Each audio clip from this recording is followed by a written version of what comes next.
The roof caves in first, sending a shower of dust and debris into the air as the walls crumble like a house of cards. It's not just one home, it's happening all over the city. Orlando's housing market is in free fall, with home values dropping by 2.6% year over year. Families who once thought they were sitting on solid investments are now watching their equity vanish, and the ripple effects are hitting hard. Realtors are scrambling, buyers are backing out, and the dream of homeownership is slipping through too many fingers.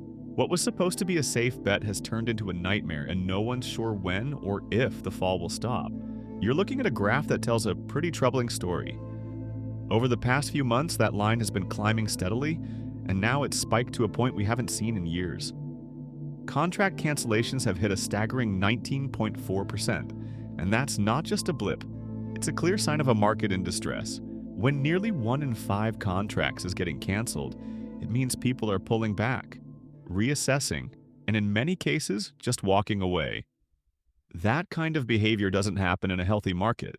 It's a red flag, a warning that confidence is shaking, and the stability we've come to expect might not be as solid as we thought. So, what's driving this? Well, that's the question everyone's trying to answer before things get any worse. If you take a look at the numbers, you'll see interest rates have been pretty stubborn over the last year. They've mostly stayed between 6.8% and 7%, which doesn't sound like a huge jump, but it adds up. For anyone trying to buy a home, that means higher monthly payments and a lot more money going toward interest instead of actually owning the place. It's been tough for buyers, especially first-timers who are already stretching their budgets. The market's feeling the pinch, and until those rates drop, a lot of folks are stuck waiting on the sidelines. It wasn't that long ago when folks could snag a decent mortgage rate under 3%. But now, rates have shot up to 7%, and that's just the start. Toss in insurance premiums climbing past $7,500 a year, and suddenly that dream home feels a whole lot farther away. It's not just a pinch, it's a full-on squeeze. Families who are ready to buy are now stuck watching their budgets stretch thinner and thinner. And for thousands of buyers, well, let's just say the numbers aren't adding up anymore. The market's shifting and not in their favor. Back in 2019, the median home sale price in Orlando was sitting comfortably under $280,000. It was a solid market, steady but not exactly setting any records. Then 2020 rolled around, and things started to shift. By the end of that year, prices had climbed to around $300,000. Still manageable, but the upward trend was clear. But 2021, that's when things really took off.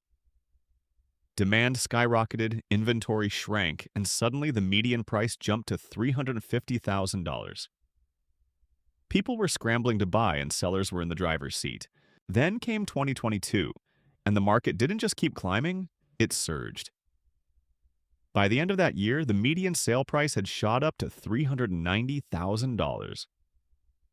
So in just 3 short years, Orlando went from a median price under $280,000 to nearly $400,000.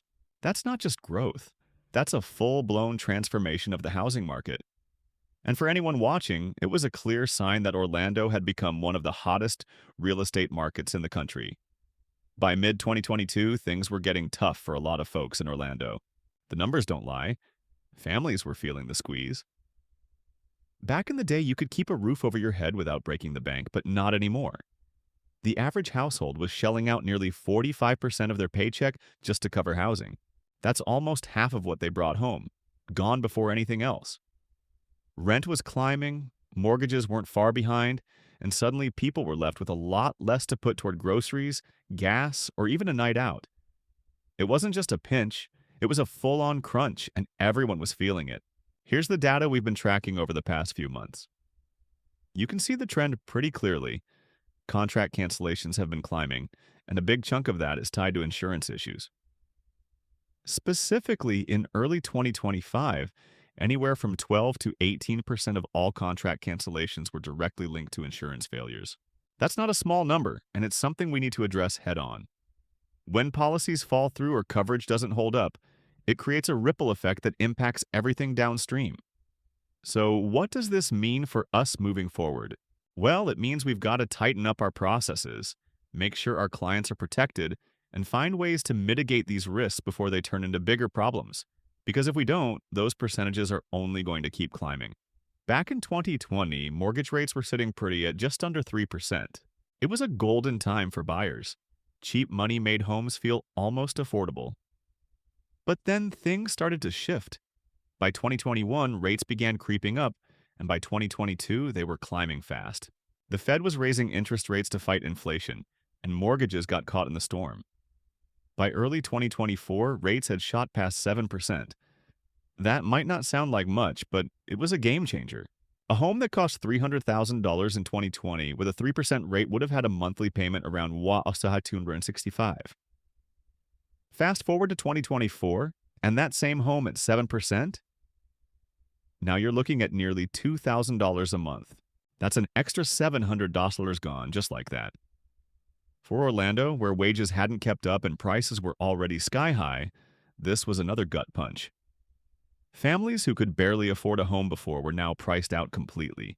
Renters couldn't save enough to buy, and even those who could qualify for loans were stretched thin. The dream of home ownership slipped further away, and the housing crisis just kept getting worse. By early 2025, the real estate market in Orlando was feeling the strain. Agents were scrambling, buyers were backing out, and sellers were left in the lurch. Over 30% of pending deals collapsed before ever reaching the closing table. It wasn't just a slowdown, it was a full-blown retreat. Contracts that once seemed solid were falling apart, leaving stacks of unsigned papers and dashed hopes in their wake. The market had shifted, and no one was quite sure how to steady the ship. For every deal that made it through, two more seemed to vanish into thin air. The numbers didn't lie, and the frustration was palpable. Orlando's once booming market was now a landscape of broken promises and abandoned transactions. The first solution is government intervention. Picture this. The government steps in with direct financial aid to struggling families and small businesses. They could offer grants or low-interest loans to keep people afloat during tough times. It's like throwing a lifeline to those who are drowning in debt, giving them a chance to catch their breath and get back on their feet. Next up, lower interest rates. Imagine interest rates dropping, making it cheaper to borrow money. This could mean lower mortgage payments, more affordable car loans, and easier access to credit for businesses looking to expand. When borrowing costs less, people spend more, businesses grow, and the economy gets a much-needed boost. Lastly, insurance reforms could make a big difference. Think about it. If insurance policies were more flexible and affordable, people wouldn't be left high and dry when disaster strikes. Reforms could include capping premiums, expanding coverage, or even creating public insurance options. This way, folks wouldn't have to choose between paying their bills and protecting their homes or health. It's about making sure everyone has a safety net when they need it most. Orlando's housing crisis is hitting hard, and it's time to act fast. Rents are skyrocketing, pushing families out of their homes and making it nearly impossible for workers to afford a place to live. The demand for affordable housing far outstrips the supply, leaving too many people struggling just to keep a roof over their heads. This isn't just about numbers, it's about real people. Teachers, nurses, and service workers who keep our city running are being forced to commute from miles away or even leave altogether. That's not sustainable. Without action, Orlando risks losing the very people who make it thrive. The good news? Solutions exist. We can invest in more affordable housing developments, streamline zoning laws to encourage construction, and protect tenants from unfair rent hikes. But we have to move now. Every day we wait, more families are pushed to the brink. The time to fix this is today, before the crisis gets even worse.